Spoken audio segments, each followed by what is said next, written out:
starting today's newscast with the Okta Research Group, seeing a flat trend in coronavirus cases in various parts of the country. Areas with a flat trend include Metro Manila, Davao City, Bacolod, Cagayan de Oro, General Santos City, Baguio City, and Calamba, Laguna. The Okta Research Group has listed Mariveles, Bataan as among the high-risk areas for COVID-19 outside of Metro Manila. A flat trend does not mean, well, this is different from saying the curve has flattened, at least in the context of how people use it. A flat trend means that the cases are basically remaining the same. And then, in fact, we're seeing this right now. More or less, we're just seeing about 6,000 cases per day right now. It's neither increasing nor decreasing. In the NCR, we should have about 20% fully vaccinated by sometime in August, maybe third week of August, and maybe 40% by mid-October.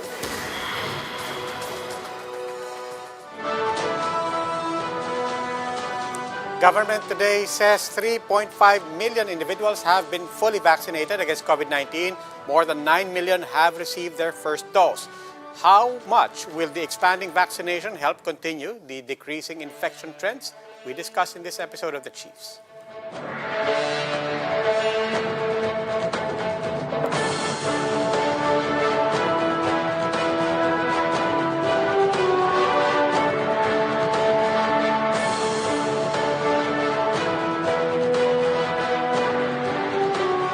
Welcome to this special edition of The Chiefs. Ako po si Robbie Alampay. With us online are Ami Pamintuan of the Philippine Star, Lucy Cruz Valdez of News 5, and Ed Lingao of One News. Chiefs, happy Monday.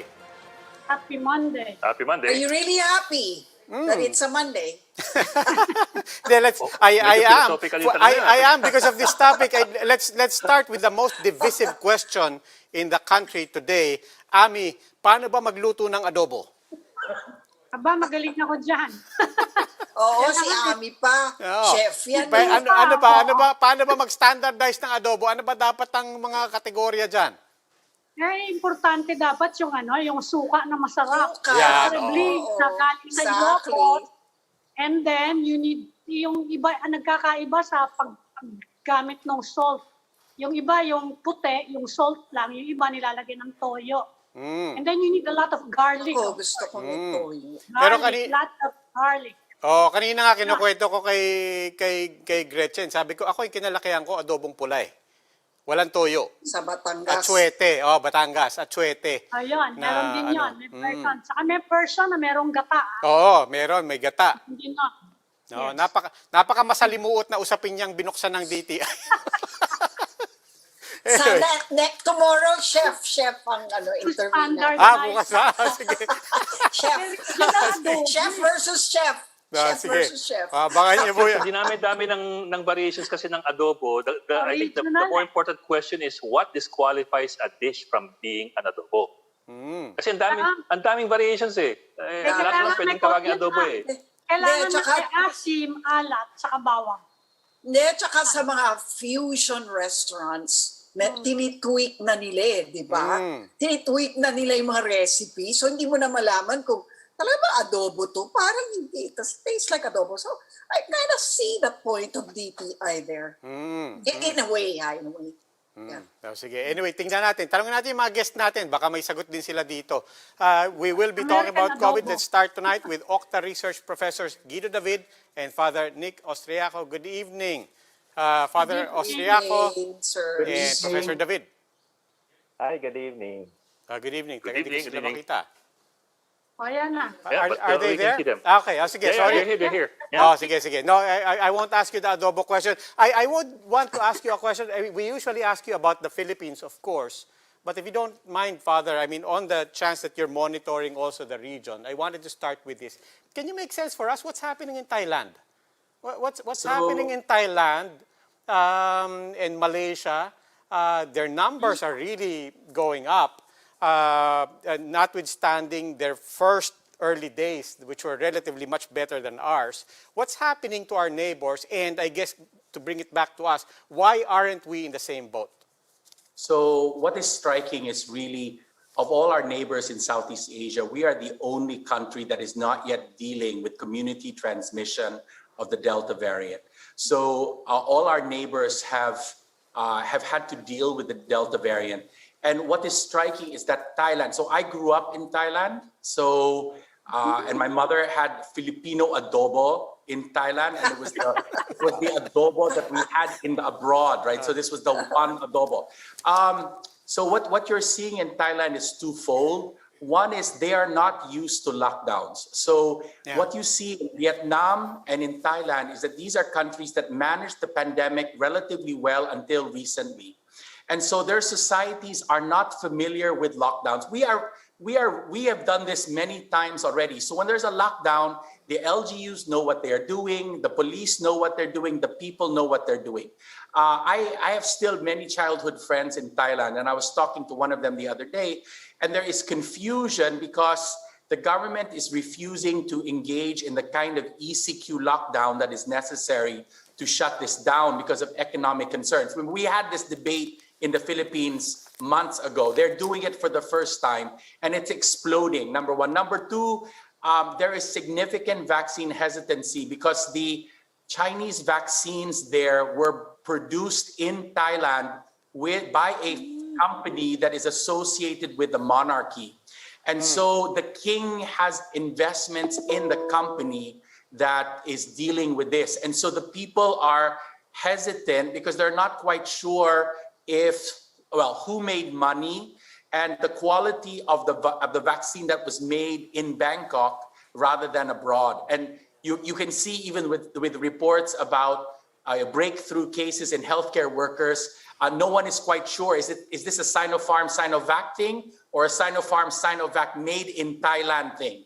So there are many complications that we are not facing here. I see. But Father, let me follow up on that. But specifically on the question of so many Thai medical workers getting sick after being vaccinated. Well, in the Health Ministry of Thailand announced that 600 medical workers got sick out of 177,000 who were vaccinated with Sinovac. Of course, we do know that the vaccines will not protect you from getting infected. Pero were the numbers unusual? Were they surprisingly large, or is this expected? Again, it's complicated by the fact that we're not quite sure which brand of Sinovac is being dealt with here. But even those numbers are not surprising. I was speaking to a chief medical officer of a large medical hospital here in the NCR. I will not name the hospital. And she was giving me the numbers for breakthrough cases for Sinovac and and AstraZeneca in her hospital here in the NCR. And there were still, again, we're putting aside, this is not the Delta variant, but the Alpha and Beta variants, they're still getting 92+ % protection for the Filipino healthcare workers in the NCR against COVID for the last few months.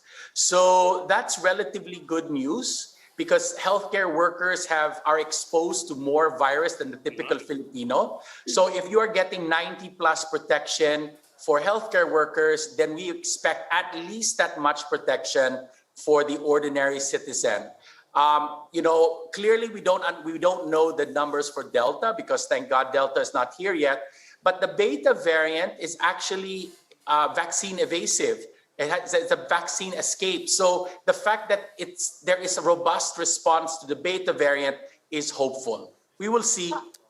Father, the DOH says there's no, at this point, there's no initiative yet to give boosters to those who received Sinovac in the Philippines. But what's happening in Indonesia? Because people are worried about Thailand because it's happening after Indonesia, where the healthcare workers also who got fully jabbed with Sinovac also got infected. Indonesia is doing an experiment on its people. And I am grateful that the Philippine government is not doing random experiments with Filipinos. We have no data about the effects of a third dose. You see, no one has any data on what will happen if you give a third dose. Right? There's no control experiment, but Indonesia has decided to give a third dose. In the United States, the government has announced yesterday in response to Pfizer that there is no data at this time that we need a third dose. we need data, right? So until we have data that shows that a third dose will in fact boost immunity, number one, that it is safe. I mean, we do not know if you get a third dose so close to the second dose, is there going to be side effects? We don't know. So the Indonesian government is basically doing an experiment on its people. And, you know, historically, we are very hesitant about doing experiments on citizens if there are no controlled trials to determine the risk benefits of these third doses. So I'm actually satisfied with where the Philippines is. And until we have more data that shows that the Delta is really severely undermines the vaccine, we should not give third doses. And what about Congressman Zamora? Ba, naka-apat na vaccinations na. He's What doing do you make of that, Father? You know, he's doing experiments on himself, and we have to discourage this kind of behavior, because otherwise Filipinos, I've actually been asked, you know, people will say, can I get a third dose? I'll just go to my LGU because I was vaccinated by my company and now my LGU is offering it, or vice versa. I just will not tell them I got vaccinated. So there are Filipinos who are tempted to do this, and we have to make it very clear that there is no data to support any of this behavior. So Ed, did you hear that, Ed? Oo nga. I have not gotten a third dose. I know. Let's go to Professor. I want to bring in Professor David. I mean, let's bring it completely back home to the Philippines. What are the latest numbers that are looking at? We know that NCR was encouraging the past weeks, but we were seeing the spread in the outside of NCR. Is anything changing that's worth noting? Well, Robbie, as was mentioned in the soundbite, what we're seeing right now is a flattish trend in the NCR, actually almost everywhere, except for maybe a few isolated hotspots. So even Davao City is fairly flat.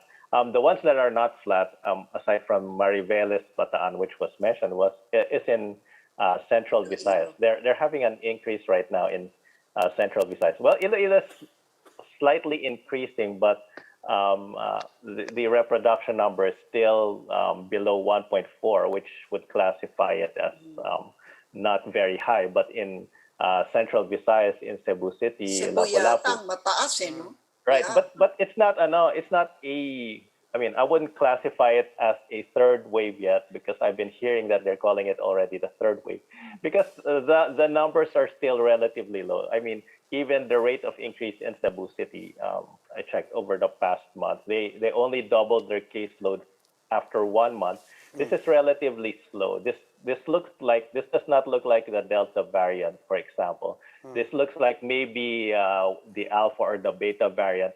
That is spreading slowly because there are some mitigating factors. I mean, of course, we don't have the data to support this. This is just our observation, and I'm sure Father Nick would agree with that assessment. What's the difference But between how should we? How should we? Yeah, sorry, Luchi. Yeah, how should we read? Yeah, how should we read a flattish?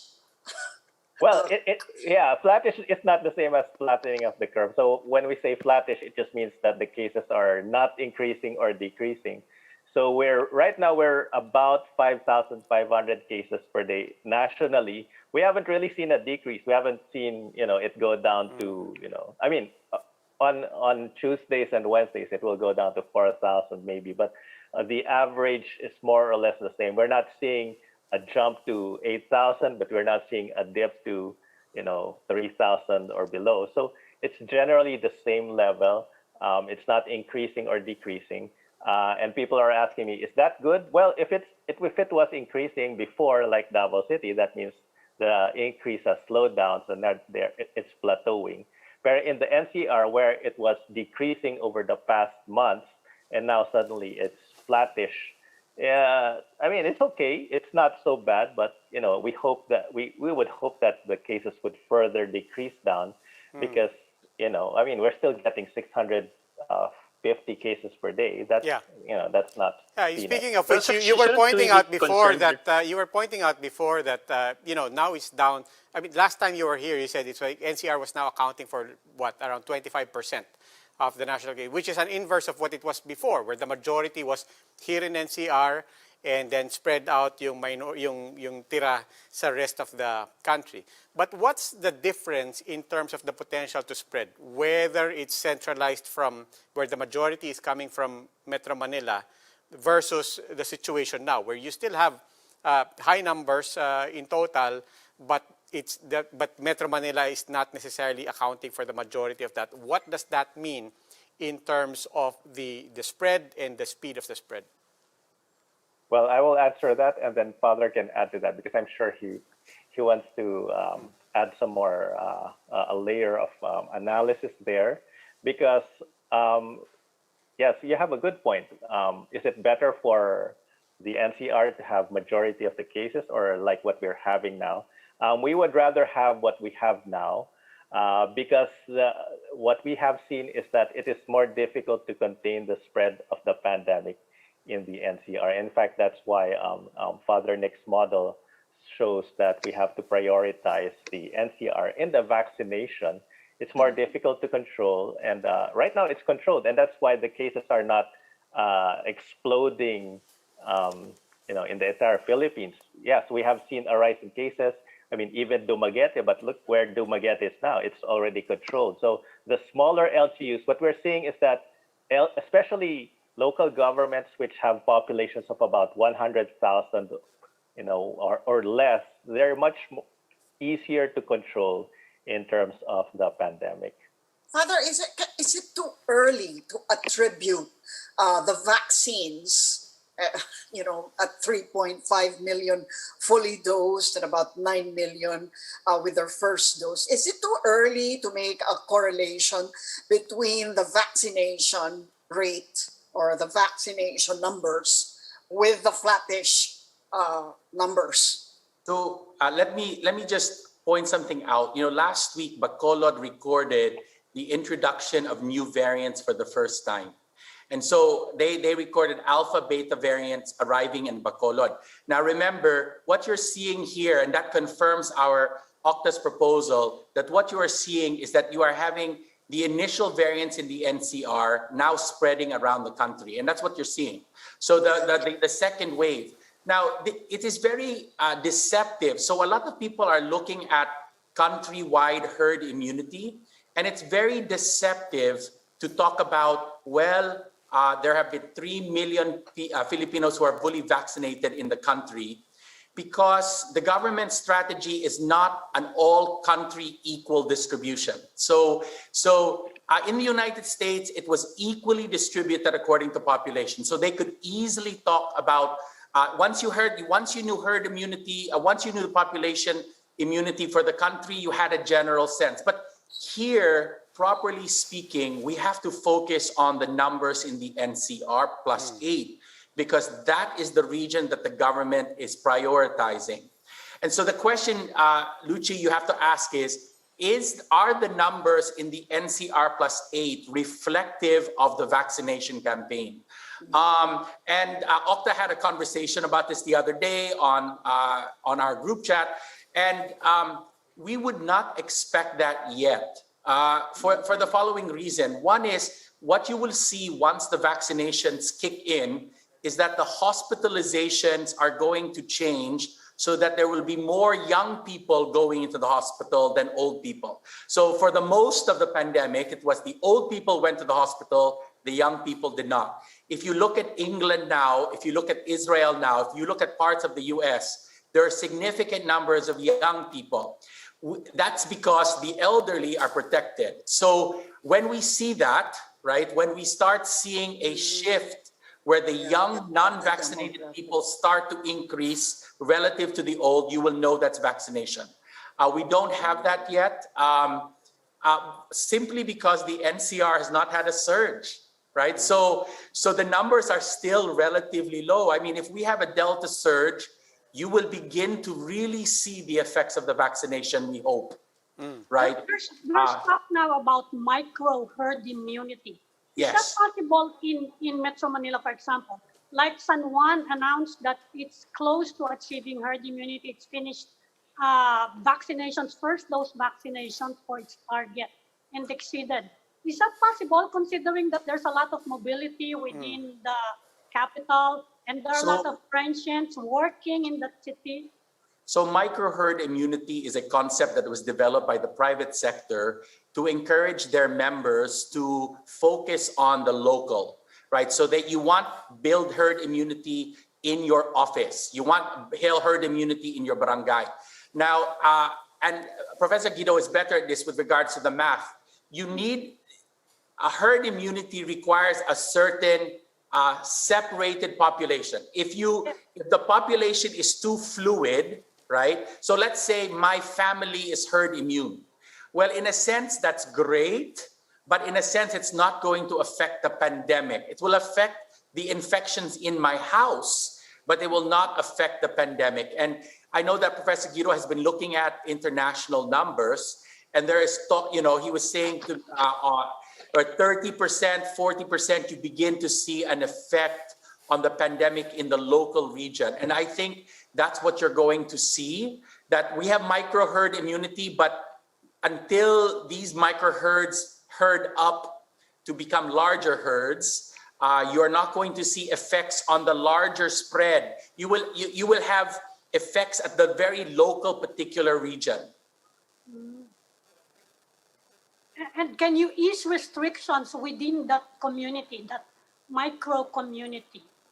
So throughout the world, they have done that. So for example, if your office is herd immune, in principle, when you enter the office, all of you can remove your mask because all of you are vaccinated.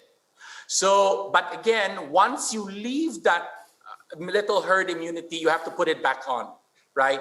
And so I know that the private sector is trying to encourage the government to incentivize vaccinations by allowing groups, especially now that the private sector is rolling out its vaccines, to encourage offices, factories, businesses to achieve herd immunity, and that they will be allowed to do certain things inside their building that you would not be able to do outside.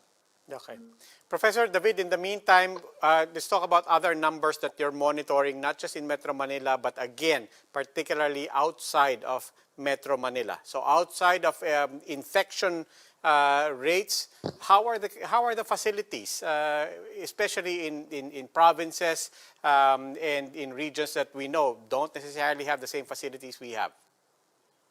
Right. Well, we've started using these indicators developed by COVID Act now because a few weeks ago there was some discussion about what is low risk, what is high risk, what is moderate risk. So, I mean, we decided, okay, let's just use some indicators that are being used elsewhere, and these were developed in conjunction with Harvard Health Institute and Bloomberg, etc.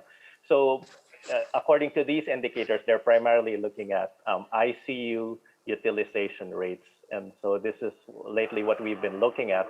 Outside NCR, of course, NCR, the utilization rate for ICU is very good. It's 40%. It's within very safe, low levels.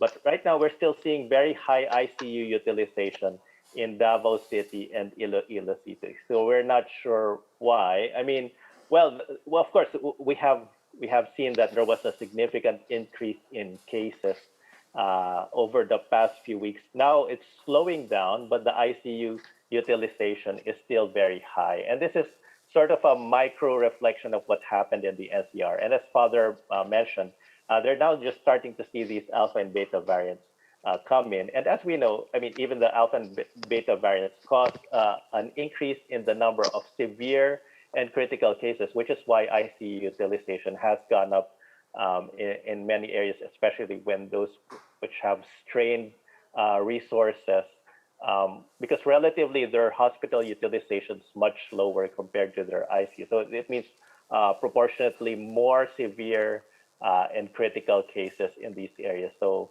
that's as far as the ICU utilization in areas outside the NCR.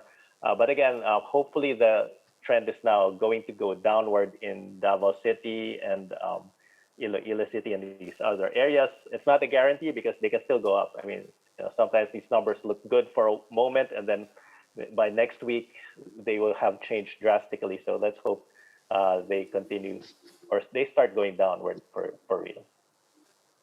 Prof, there's an appeal from a member of the vaccine expert panel, si Dr. Ronjin Solante, to maintain GCQ in NCR Plus for the next 5 months until December daw. I know it's been thumbed down by NEDA, but your thoughts on the proposal?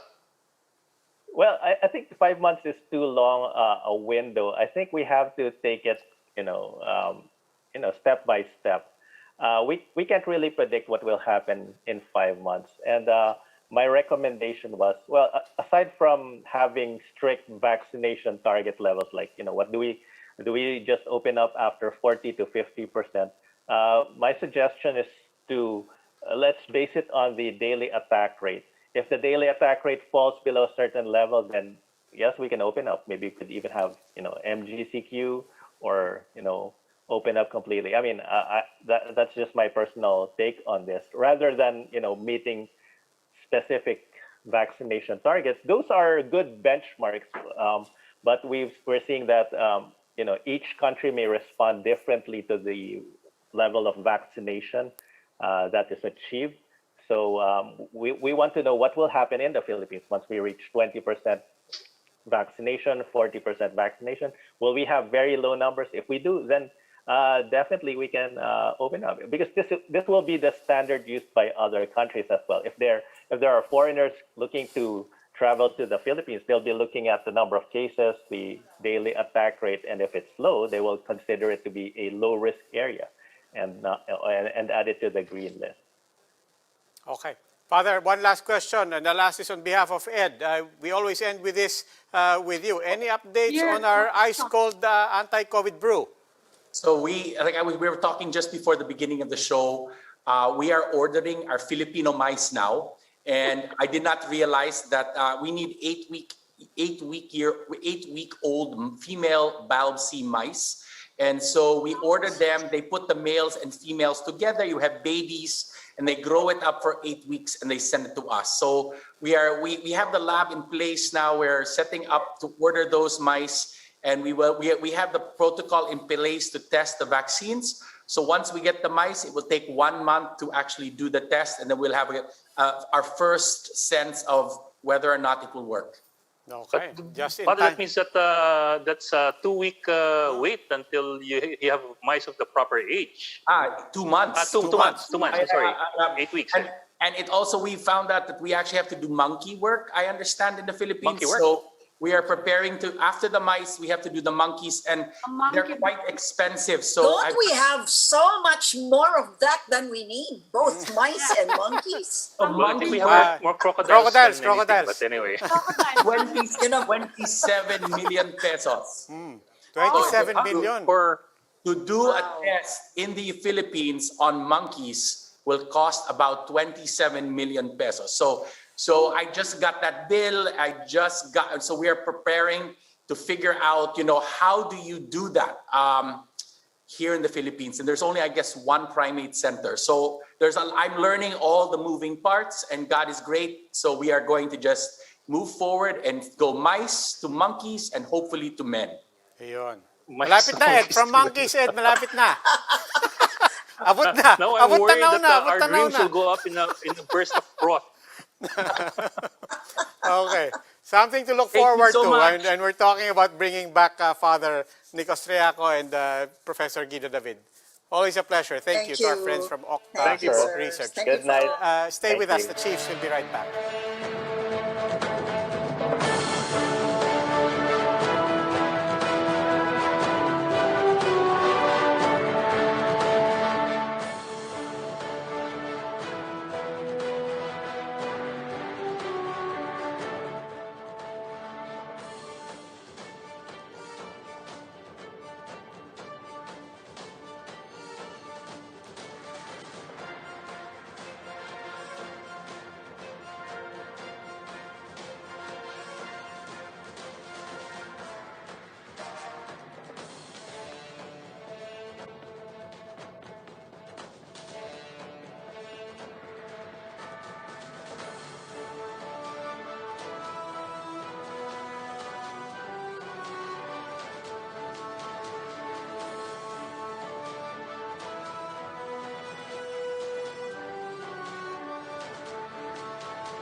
Welcome back to Chiefs here on One News. Now joining us, Socioeconomic Planning Undersecretary Juan Antonio Perez III, Executive Director of the Commission on Population and Development. Good evening, Doc GP. Good evening, Robbie. Good evening, my dear friends, the Chiefs, Ami and Luchi, and who else is there? Yun na. Robbie. Yes. Yan na yung chief. Ay, Doc Yes, GP, yes. 109 million na tayo. Earlier this month, the President signed an EO declaring programs preventing teenage pregnancy as a national priority. The message certainly comes across on the urgency, but at the same time, we have to ask, what's new here? I mean, haven't we been in this, been sending out this urgent message for a long time? And what is the difference that you hope this EO will make? Well, EO 141 will make it, a whole, well, I know it's been used a lot, no? Whole of government approach. No? Many government agencies are doing something about teen pregnancy. And what the president wants through this executive order is to put some order into what is being done on teen pregnancy. And he has mobilized the National Youth Commission and the Sangguniang Kabataan, which has some funds at the local level, to start community level activities. And the Commission on Population and Development on our own will sit down with the key government agencies, and I think the important ones here will be National Youth Commission, the Council for the Welfare of Children, who both have the mandate on the welfare of young people, as well as the Department of Budget and Management. Because in government right now, most agencies are having to do with smaller budgets, particularly for social services. So we hope to get together with these agencies very soon and find out how far we can push the envelope. But I know that since the SWD has really put together some resources already, I think they're committing 7 million to start addressing the problem this year. And we're also hoping to have a donors meeting. Government itself will be able to do it. We hope to talk to some donors like UN, the UN Population Fund, other UN agencies, UNICEF, USAID. Maybe we'll call on the World Bank and the Asian Development Bank. Oxfam has offered to help also. So we'll be putting together these donors to come up with some resources. But the key will be a plan, a big comprehensive plan that will work over several years. Yes, Luchi. Okay, but yes, Dr. GB, exactly how do you prevent teenage pregnancy on the level of the family or the household? And then, of course, most importantly, on the level of the teenager himself or herself. I mean, well, pregnancy because of a girl, but But how do you prevent that exactly? Is it more sex education? Is it, I don't know, what exactly do you do? Well, the title of the executive order includes a government addressing the root causes. So this means really digging deep at the causes of teen pregnancy. And comprehensive sexuality education will be a major resource on the prevention side. It's been proven in many countries around the world that if you have comprehensive sexuality education, the young people will be responsible enough and not become promiscuous, but behave more in a more appropriate way. And another form of to reduce really teen pregnancy is to provide the services that young people need. No, it may not be family plan all the time. It may be good communication between parents and young people. Very often, that's one thing that DepEd has been pushing. Let's have a good parent and adolescent dialogue. Let's get that going. And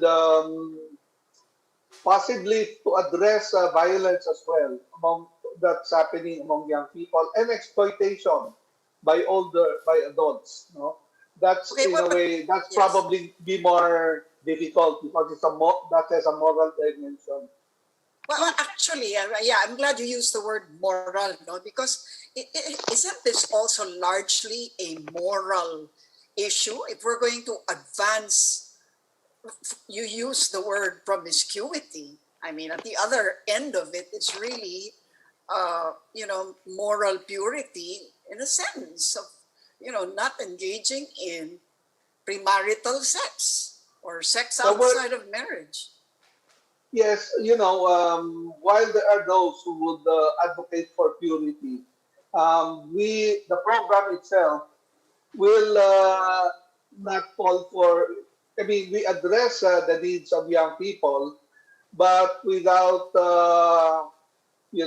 challenging their own belief, their own behavior that is appropriate, no? And not.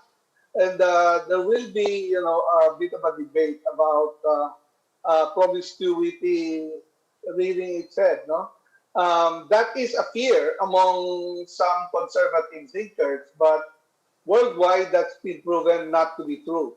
But young people will probably be sexually active, as 1/3 of them are. And that is something that is already there. That's the environment within which we need to work. So we will not be purists in the sense that don't do it because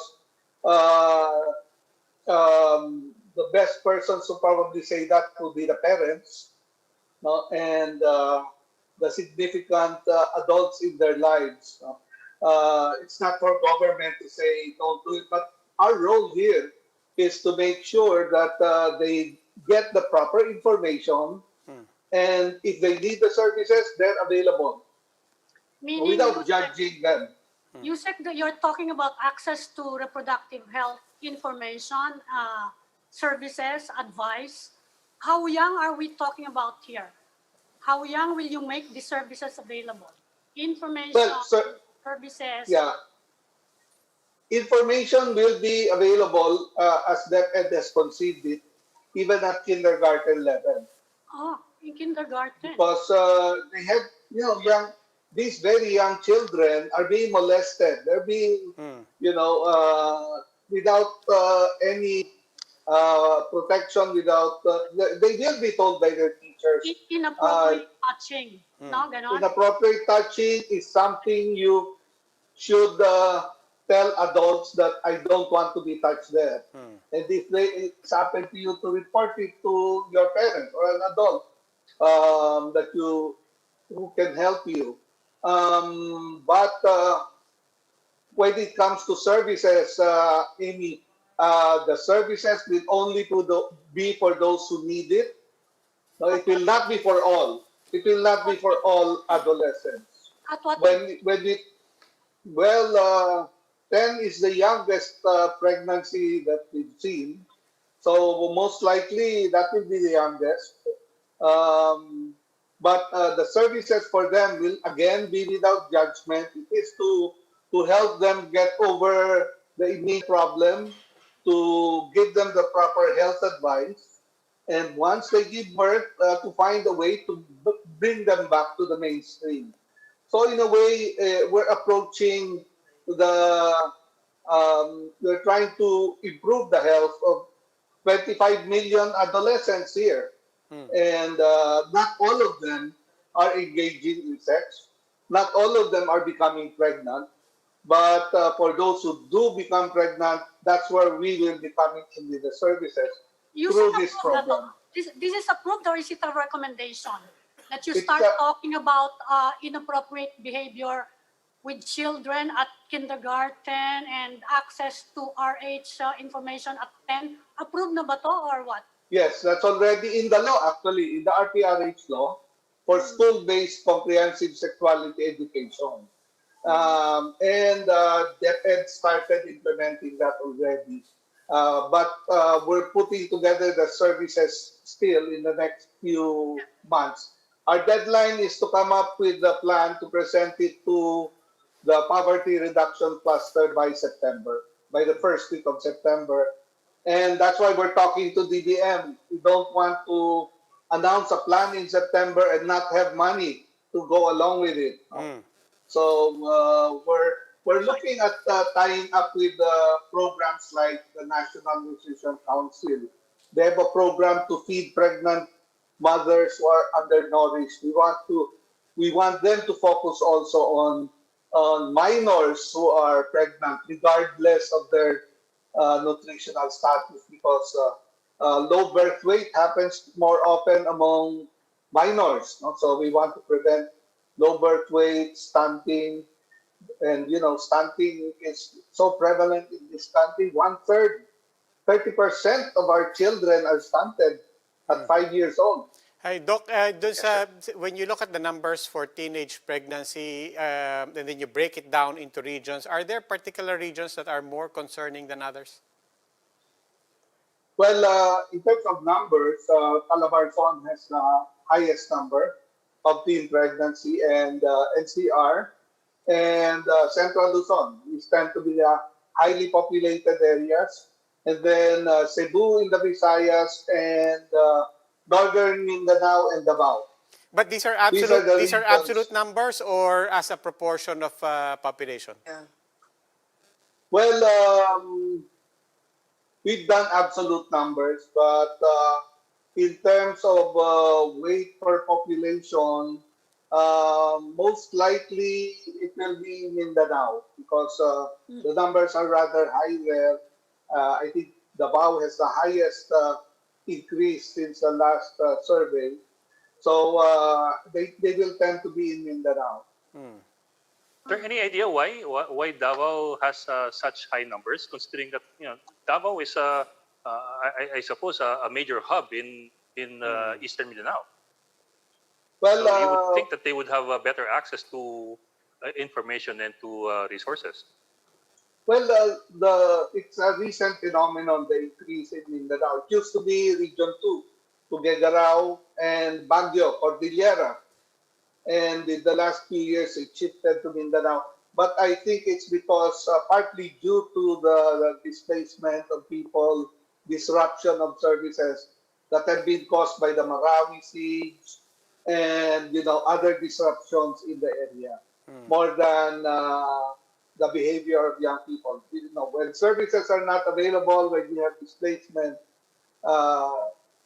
these things can happen. Exploitation of young people can happen.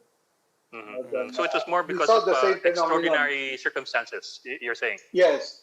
We have some of that during Yolanda, in Tacloban and Samar, in the areas that were affected by Yolanda.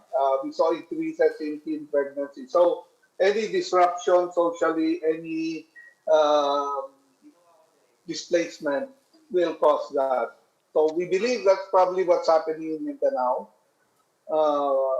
While here in Metro Manila and Calabarzon, it's really because of the numbers. And of course, we've noted that connectivity happens much earlier in Central Luzon and CR and Calabarzon than in other regions. It was pointed out specifically in Central Luzon and CR that access to the internet has been associated with higher fertility among minors and teenagers. I was going to ask about that. I mean, what are the insights when it comes to information technology, online platforms? I mean, not just in terms of access to porn. I'm sure when you mention internet, that comes into mind. But it's also just communications technology, chat, being able to reach out to strangers. I mean, when you say that that does seem to factor in, could you discuss more about that? I mean, the impact of information technology on the sexual behaviors and the risky behaviors of our youth.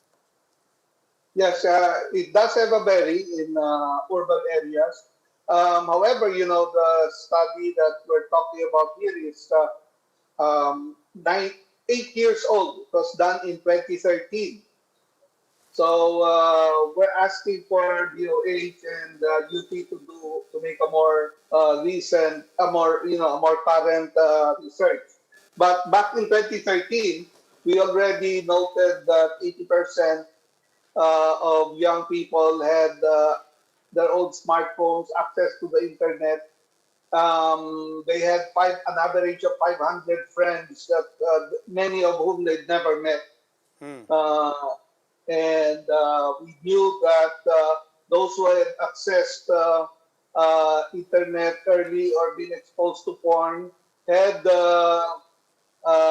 earlier premarital sex.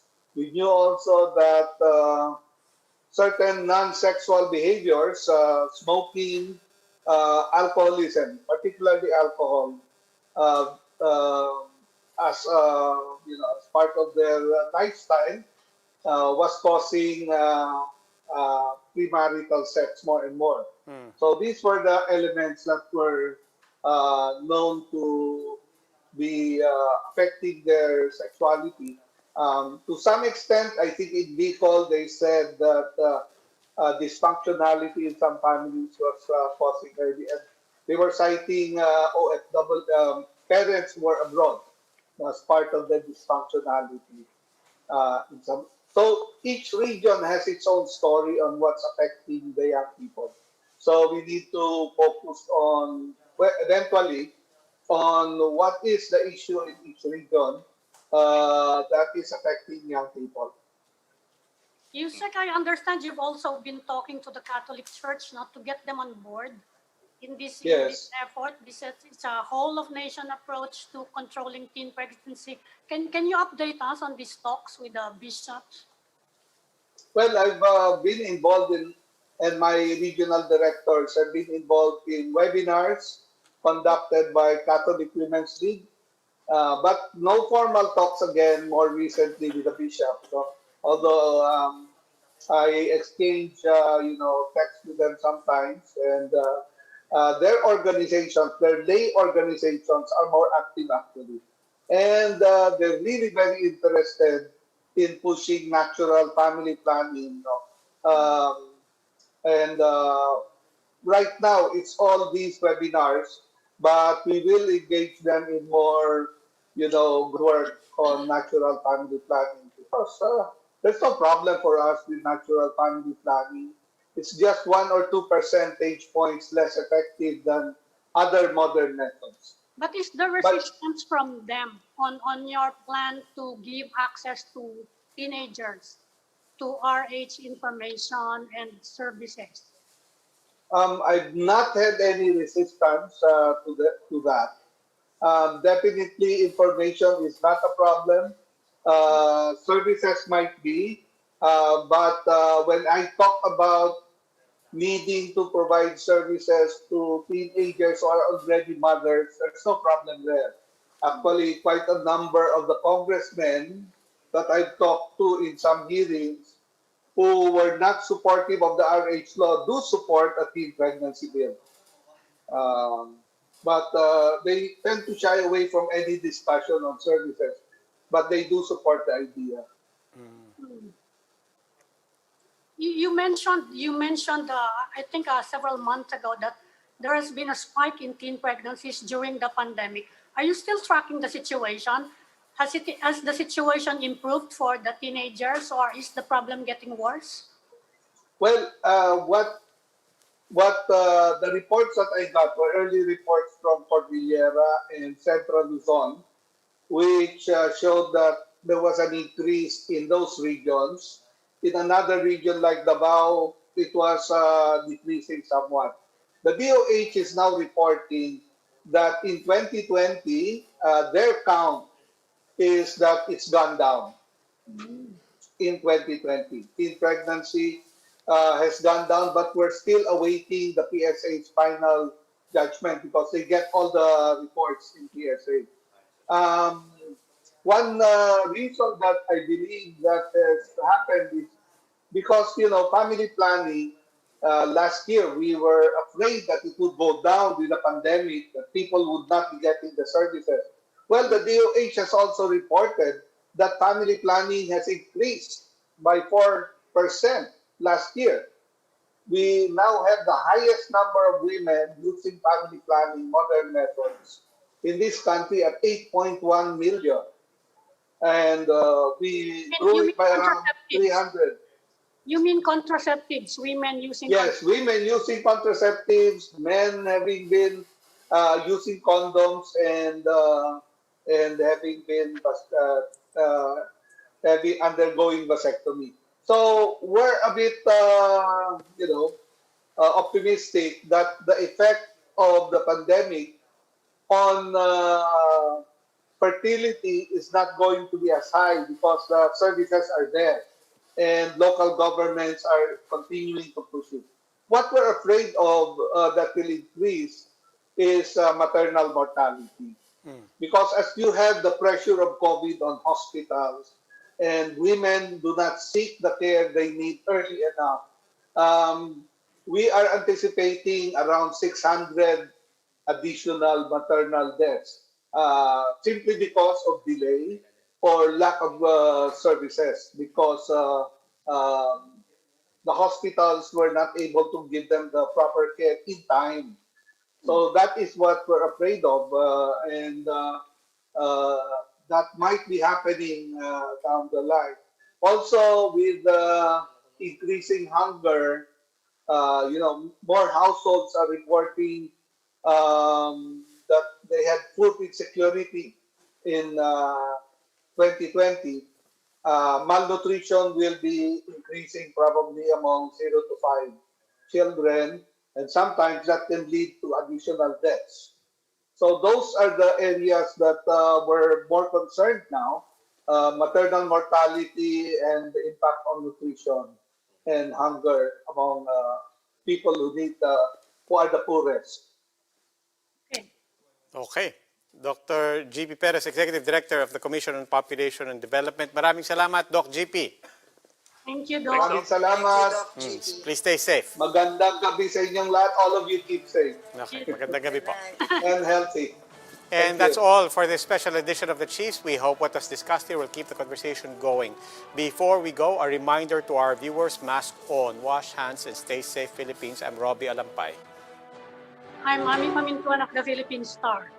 I'm Lucy Cruz Valdez of News 5. I'm Ed Lingao, and we are One News.